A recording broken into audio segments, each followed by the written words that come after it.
নমস্কার, আমি অভিজিৎ দাস, মাইনেটেড ওয়েবসাইটে এবং সকলকে স্বাগত। আজ আমরা শুরু করছি প্রাইমারি মেমোরি সম্পর্কে। তো প্রাইমারি মেমোরি হলো কম্পিউটারের মূল মেমোরি বা প্রধান মেমোরি, যেখানে সিপিইউ কাজ করার সময় প্রয়োজনীয় ডেটার নির্দেশনা মধ্যবর্তী ফলাফল স্বাভাবিকভাবে সংরক্ষণ করে এবং সিপিইউ সরাসরি যে মেমোরির সাথে কাজ করে সেটি হলো প্রাইমারি মেমোরি। অর্থাৎ কি, যখন আমরা ইনপুট থেকে কোনো ইনপুট যন্ত্র থেকে যখন কোনো ইনফরমেশন পাঠাই, তখন সেটা সরাসরি আমাদের প্রথমে প্রাইমারি মেমোরিতে যায় এবং প্রাইমারি মেমোরি সেটাতে পাঠায় সিপিইউর কাছে। সিপিইউ আবার সেটাকে প্রসেসিং করার পর আবার প্রাইমারি মেমোরির কাছে পাঠায়। প্রাইমারি মেমোরি সেখান থেকে তথ্য আমাদের আউটপুট ডিভাইসে পাঠায় এবং আউটপুট ডিভাইসে পাঠায়, অথবা আমাদের যে স্টোরেজ মেমোরি আছে স্টোরেজে পাঠায়। তো কিন্তু এখানে কম্পিউটারের সমস্ত কাজ করার মূল যে কেন্দ্রবিন্দু, সেখানে কিন্তু এটা প্রাইমারি মেমোরি। তো অর্থাৎ কি, এখানে আমাদের সমস্ত ইনফরমেশান আমাদের এই প্রাইমারি মেমোরি হয়েই যায়। তো সেই জন্য এটা খুবই গুরুত্বপূর্ণ মেমোরি, সেই জন্য একে প্রাইমারি মেমোরি বা মেইন মেমোরিও বলা হচ্ছে। তো এখানে কী হচ্ছে, এখানে দেখুন যা সিপিইউর সঙ্গে সরাসরি ব্যবহার করে। অর্থাৎ সিপিইউ কী করে, সিপিইউ আমরা যখন কোনো ইনফরমেশান কিন্তু কোনো ইউজারের কাছ থেকে বা হার্ড ডিস্ক থেকে নেয় না, সেই সমস্ত ইনফরমেশান প্রাইমারি মেমোরি থেকে নেয়। তো সেই জন্য আমাদের কি ইউজার প্রথমে আগে প্রাইমারি মেমোরিকে তথ্য পাঠাতে হবে, অথবা আমরা যখন কোনো ফাইল খুলব তখন সেটা প্রথমে হার্ড ডিস্ক থেকে এসে প্রাইমারি মেমোরিতে আসে। প্রাইমারি মেমোরি সেখান থেকে আমাদের প্রসেসরের কাছে পাঠায়, প্রসেসর সেটাকে আমাকে প্রসেসিং করে তারপরে আউটপুটে পাঠায়। তো এটা আমাদের এইভাবে প্রাইমারি মেমোরি কাজ করে এবং এটা খুব দ্রুতগতি মেমোরি এবং যেখানে চলাচল এবং কী বলছে, এবং যেখানে চলমান প্রোগ্রাম ও ডেটা সংরক্ষিত থাকে। এখানে চলমান প্রোগ্রাম বা ডেটা সংরক্ষিত থাকে মানে হলো যে যখন আমরা কম্পিউটারে যা কিছু চলছে, অর্থাৎ মনে করো যে ফাইলটা খুলছো, অথবা যে ছবিটা খুলছো, অথবা আমরা সিনেমাটা দেখছি, সেটা আমাদের প্রথমে হার্ড ডিস্কে ছিল। হার্ড ডিস্ক থেকে সেটা আমাদের প্রথমে প্রাইমারি মেমোরিতে আসে, প্রাইমারি মেমোরি থেকে তারপরে আমাদের সিপিইউ থেকে হয়ে তারপরে চালনা করে। একইভাবে আমরা যখন সিডি বা পেন টাইপ থেকে কোনো আমরা ফাইল দেখতে পাই বা ছবি দেখি বা কোনো কিছুই করি না কেন, তো সেই পেন ড্রাইভ থেকে সমস্ত তথ্য প্রথমে কোথায় যাচ্ছে, প্রথমে প্রাইমারি মেমোরিতে আসে। প্রাইমারি মেমোরি সেখানে সিপিইউতে পাঠায়, সিপিইউতে সেটাকে প্রসেসিং করার পর আবার প্রাইমারি মেমোরিতে আসে, প্রাইমারি মেমোরিতে আসার পরে তারপরে আমাদের মনিটর বা প্রিন্টার বা স্পিকারে যায়। তো এইভাবে আমাদের সমস্ত কাজগুলো করে। সমস্ত কাজের প্রধান যে যে মেমোরি, সেটাকে বলা হচ্ছে মেইন মেমোরি। তো এটা খুবই ফাস্ট কাজ করে। যেমন সাধারণত কোনটা করলে র্যামকে বলা হচ্ছে মেইন মেমোরি। র্যাম অ্যান্ড রম দুটো আছে। তো আমরা এখানে র্যাম সম্পর্কে দেখবো। এখন র্যাম কাকে বলে। তো র্যাম আমরা এর আগে দেখি, র্যামের ছবিটা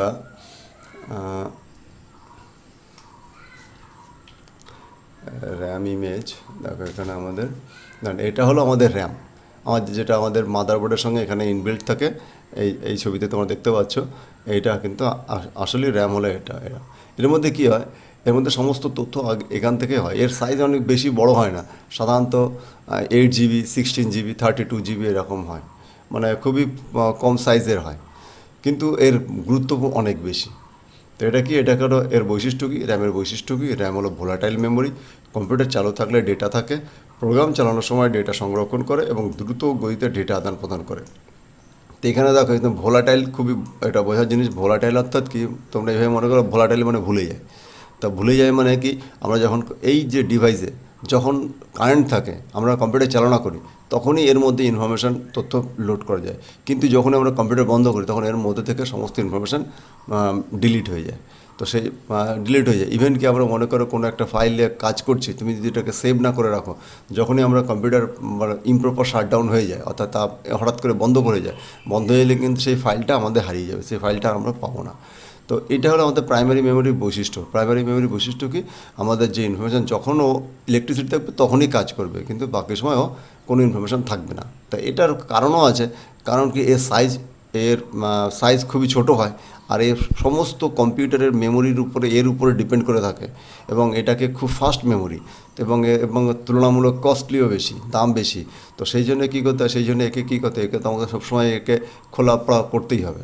যেমন জাস্ট লাইক আমরা অনেক সময় বলতে পারি স্কুলের ব্ল্যাকবোর্ডের মতো, যেমন যে কোনো স্যার যখন আসে তার মতো পেন দিয়ে লিখে পড়াশোনা করি, আবার মুছে দিয়ে চলে যায়। পরবর্তী আবার নতুন স্যার আসেন, আবার সে আবার নতুন যে সাবজেক্ট পড়াবে পড়ি, সে ব্ল্যাকবোর্ডে পড়ি, আবার মিটিয়ে দিয়ে যাবে। ঠিক তেমনি এটাকে আমরা প্রাইমারি মেমোরি এরকমই। তো তো প্রাইমারি মেমোরির যে র্যাম পার্টটা, রম কিন্তু আলাদা। তো র্যামে কী হয়, র্যাম হয়তো অর্থাৎ এইভাবে আমাদের কাজ করে। এই র্যামকে আবার টেকনোলজিক্যালি দুই ভাগে ভাগ করা যায়, একটা হলো কি স্ট্যাটিক র্যাম আর একটা ডাইনামিক র্যাম। স্ট্যাটিক র্যাম তুলনামূলক দ্রুত, দাম বেশি এবং ক্যাশ মেমোরি হিসেবে ব্যবহার করা হয়। ক্যাশ মেমোরি একটা বিশেষ ধরনের মেমোরি, আমরা এর পরবর্তী লেসনে পড়ব যে ক্যাশ মেমোরি কাকে বলে। তো এটা তোমরা এক কথা মনে রাখো যে সিপিইউ এর কাছে মানে প্রাইমারি মেমোরি থেকেও ফাস্ট মেমোরি, যে আরও বেশি কাজ করে এবং এর সাইজ আরও ছোট হয়। তা সেই ধরনের মেমোরিকে বলা হচ্ছে ক্যাশ মেমোরি। তা সেটা আমাদের স্ট্যাটিক র্যাম, মানে আমাদের স্ট্যাটিক র্যাম বলা হচ্ছে। এবং আরেকটা হলো ডাইনামিক র্যাম, এটা হলো তুলনামূলক ধীরগতি এবং দাম কম আমাদের মেমোরি হিসেবে কাজ করে। তো আমরা যে ছবিটা দেখতে পেলাম এইগুলো কিন্তু আমাদের ডাইনামিক র্যাম বলা হচ্ছে এইগুলোকে। তো এই ডাইনামিক র্যাম কি, এটা আমাদের তুলনামূলক আমাদের ধীরগতি, দাম কম, মানে স্ট্যাটিক থেকে দাম কম। আর এটা মেইন মেমোরি হিসেবে ব্যবহার করে, অর্থাৎ কি আমাদের যে কম্পিউটারের যে মেমোরি প্রাইমারি মেমোরি সেটাই আমাদের এটাতে ব্যবহৃত হয়, ডাইনামিক র্যাম। তো দেখো স্ট্যাটিক র্যাম আর ডাইনামিক র্যামের মধ্যে দুটো মেন পার্থক্য কি, এটা ফ্লিপ ফ্লপ সার্কিট ডেটা সংরক্ষণ করে, অর্থাৎ কি ফ্লিপ ফ্লপে, অর্থাৎ প্রত্যেকটা ডেটার জন্য আলাদা আলাদা সার্কিট ইউজ করে। কিন্তু এখানে ক্যাপাসিটার ইউজ করা হয়। ডাইনামিক ক্যাপাসিটার মানে কি, প্রত্যেকটা ডেটা জমা রাখার জন্য এখানে ক্যাপাসিটার মানে অনেক অ্যামাউন্ট অফ ইলেকট্রিসিটি ইউজ করে। তো যার ফলে কি হয়, আমাদের এখানে রিফ্রেশের প্রয়োজন নেই, কিন্তু আমাদের ডাইনামিক র্যামে রিফ্রেশন হতে, আমরা যখন অনেক সময় কম্পিউটারে তোমরা রাইট ক্লিক করো, রিফ্রেশ করো, তো সেটাকে বলা হচ্ছে রিফ্রেশ করা। মানে কি, আমার কম্পিউটারের যে র্যাম আছে, যে র্যামের মধ্যে কোনো যে ফাইলগুলো আছে সেই ফাইলগুলোকে ডিলিট করা, মিটিয়ে দেওয়া। তো সেটাকে বলা হচ্ছে কি আমাদের ক্যাপাসিটার পদ্ধতি। আর সার্কিট আমাদের যে ফ্লিপ ফ্লপ পদ্ধতিতে হলে সেটা আমাদের সার্কিট মানে আমাদের রিফ্রেশ করতে হয়, কারণ কি যখনই কাজ করবে না তখনই অটোমেটিকই আমাদের ওই সার্কিটের মধ্যে কিছু স্টোর রাখতে পারে না। তো এটা হলো আমাদের স্ট্যাটিক র্যাম আর ডাইনামিক র্যামের মধ্যে মোটামুটি পার্থক্য। এরপরে আসছে কি রম হলো আমাদের যে র্যামের উল্টো, অর্থাৎ র্যাম হলো ভোলাটাইল ছিল, এটা হলো নন ভোলাটাইল, অর্থাৎ কি এটা আমাদের মেটে না। তো এটা কোথায় থাকে আমাদের, দেখো আমরা যদি রমের মাদারবোর্ডে দেখি, যেমন দেখো এই যেসব বিভিন্ন চিপগুলো দেখতে পাচ্ছে ছোটো, এইসব জায়গায় এইগুলোকে হচ্ছে রম। এই রম কী কাজ করে, আমাদের এর মধ্যে আগে থেকে, যেমন এই যে পুরো এটা একটা রম, তো এরকম হলো চিপ, যেটাকে অনেক সময় বলতে পারে, কিন্তু এখানে কম্পিউটার ভাষায় রম বলা হচ্ছে, কারণ কি এখানে আগে থেকে কিছু ইনফরমেশান সফটওয়্যার লোড করা থাকে, সেই জন্য এটাকে বলা হচ্ছে রম। অর্থাৎ এটা বিদ্যুৎ চলে গেলে ডেটা থাকে, অর্থাৎ কি আগে থেকে আমাদের তথ্য যেমনই ছিল তেমনই রাখা আছে। অর্থাৎ কম্পিউটার, শুধু কম্পিউটার না, বিভিন্ন ডিভাইসে নির্দিষ্ট যখন চালু করার জন্য একটা সফটওয়্যারের প্রয়োজন হয়, একটা নির্দেশনার প্রয়োজন হয়। তো সেই নির্দেশনাগুলো আমাদের সাধারণত রমের মধ্যে স্টোর করে আমাদের মাদারবোর্ডে বা সেই সার্কিট বোর্ডের মধ্যে সিল করে লাগানো থাকে, যাতে কেউ নষ্ট না হয় সেই জন্য। তো রম খুবই গুরুত্বপূর্ণ জিনিস, কিন্তু সেটা আমাদের প্রাইমারি মেমোরির মধ্যে পড়ছে। কিন্তু এর বৈশিষ্ট্য কি, এটা নন ভোলাটাইল, এটা মেটানো যায় না, এটা ফিক্সড স্থায়ী মেমোরি। তো এটা যেমন কম্পিউটার যখন চালু হওয়ার জন্য আমাদের কিসের দরকার, রমের দরকার, কারণ রমের মধ্যে চালু হওয়ার জন্য যে নির্দেশগুলো সেগুলো রমের মধ্যে স্টোর করা থাকে।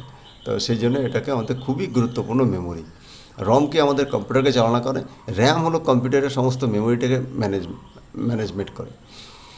তো রমেরও ডিফারেন্স আছে, এখানে তোমাদের র্যাম ও রমের পার্থক্য দেওয়া আছে, তোমরা পড়লেই বুঝতে পারবে। এরপরে আছে কি আমাদের রমের প্রকারভেদ। রমগুলো কী, তা রমকে পরে বলছে, প্রথমে আছে কি পি রমের মানে কি প্রোগ্রামেবল রিড অনলি মেমোরি।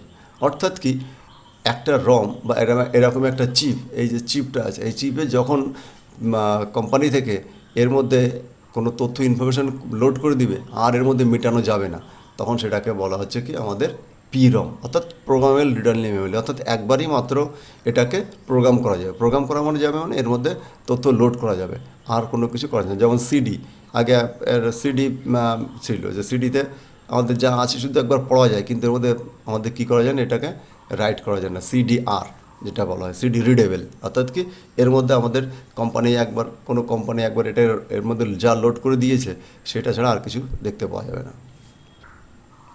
তো এটা হলো আমাদের প্রোগ্রামেবল রিড অনলি মেমোরি। এরপর আসছে কি ইপি রম, erasable programmable read only memory. অর্থাৎ কি যে রমটাকে আমাদের কী কাজ করে ডিলিট করা যায়, মেটানো যায়। তাকে বলা হচ্ছে ইপি রম, erasable programmable read only memory. অর্থাৎ কি আমাদের এটাকে ইরেজ করা যায়, কিন্তু ইরেজ করার জন্য কী ব্যবহার করা হয়, অতি মানে আমাদের আল্ট্রাভায়োলেট রশ্মি, অতি বেগুনি রশ্মি ব্যবহার করা হয়। তো এটা একটু ডিফিকাল্ট ব্যাপার। তো সেই জন্যে এটা তুলনামূলক সবাই করতে পারে না। তো সেই জন্য একে বলা হচ্ছে ইপি রম। তো এটা হলো কি ইরেজ করা যায়, কিন্তু হাই এন্ড টেকনোলজি আল্ট্রাভায়োলেট রশ্মি দ্বারা এটাকে কাজটা করানো হয়। আর তারপরে যেটা আছে সেটাকে EEPROM, electrically erasable programmable read only memory. অর্থাৎ কি আমাদের ইলেকট্রিসিটির সাহায্যে লাগে না, এটা শুধু ইলেকট্রিসিটির মাধ্যমে এটাকে আমাদের এটাকে কী করা যায়, এটাকে মিটিয়ে নতুন করে রেকর্ডিং করা যায়। তা এর মধ্যে কথা হলো যে আমাদের যখন রমগুলোকে সবার প্রথমে আসতো নির্দিষ্ট কোম্পানি তাকে প্রোগ্রাম করে পাঠিয়ে দিত, তাকে বলা হচ্ছে পিরম। অর্থাৎ তার মধ্যে কোনো কিছু মেটানো যেত না। এবং তারপরে কি কিছু সাধারণ ইউজারও যাতে আল্ট্রাভায়োলেট রশ্মি ব্যবহার করে এটাকে মুছে আবার নতুন করে ব্যবহার করতে পারে, তখন সেই ধরনের টেকনোলজি নিয়ে যখন আসলো তখন সেটাকে বলা হচ্ছে ইরেজেবল ইপিরম। এবং এরপরে যখন আরও ইলেকট্রিসিটির সাহায্যে মানে আমাদের মোটামুটি সহজ হলো, যে যখন আমরা র্যামকে তথ্যগুলো মিটিয়ে নতুন করে তার মধ্যে আমরা ইনফরমেশান লোড করতে পারি, তখন ইপিরম বলছে। তো এগুলো আমাদের এখানে আমাদের পিরম, ইরম আর ইপিরমের এখানে আমাদের যে পার্থক্য দেওয়া আছে, তোমরা এটা দেখলেই বুঝতে পারবে। তো শুধু এটা ভিডিও দেখলে হবে না, তোমরা এই জিনিসটা খুব ভালো করে পড়বে এবং একবার নোট ডাউন করে নিবে। তো এই ভিডিওতে এইটুকু থাকছে, এর পরবর্তী আমরা পড়বো ক্যাশ মেমোরি সম্পর্কে। তো তোমাদের সকলকে অনেক অনেক ধন্যবাদ এবং এই চ্যানেলকে লাইক, শেয়ার এবং সাবস্ক্রাইব করবে।